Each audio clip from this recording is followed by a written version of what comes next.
হ্যাঁ, আগরতলার মালিক উনি। তো সেই বিষয়টা আপনি কিভাবে দেখছেন? একটা রাজনৈতিক দল হিসেবে বা যেটা নাকি দিল্লির জনগণের সামনে এই বার্তা দিয়েছে। দেখুন, পেছনে ভারতীয় জাতীয় পতাকা লাগানো ছিল। আমার বিশ্বাস ওনার সংবিধানের প্রতি আস্থা আছে।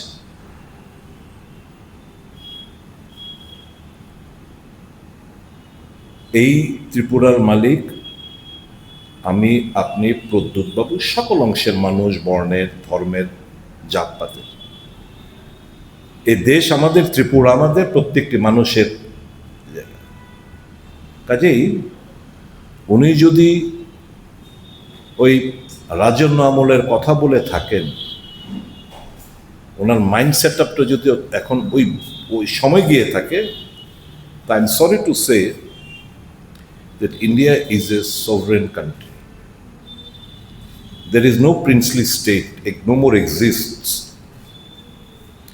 এই ত্রিপুরা প্রদ্যুৎ বাবুর যেরকম, আমার যেরকম, সেরকম প্রত্যেকটি ভারতীয় নাগরিক। আসল কথা, ওনার ফ্রাস্ট্রেশনের কারণও আছে।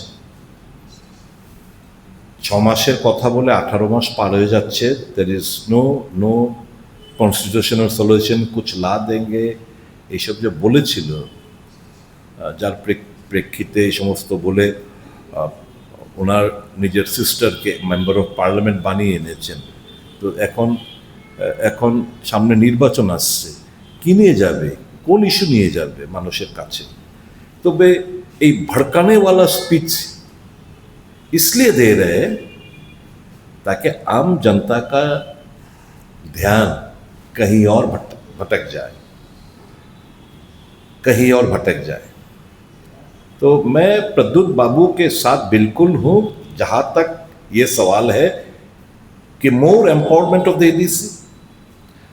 আমাদের কংগ্রেসের দাবি 125th amendment bill immediately pass করো। Late Pradyut Babu and all political parties put pressure upon the central government who are delaying the passage of 125th amendment bill in the parliament.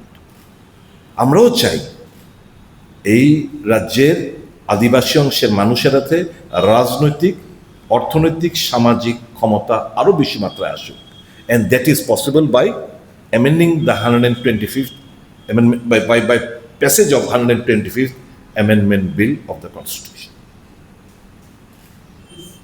Tripartite agreement, what is your reaction on this? Ultimately, if we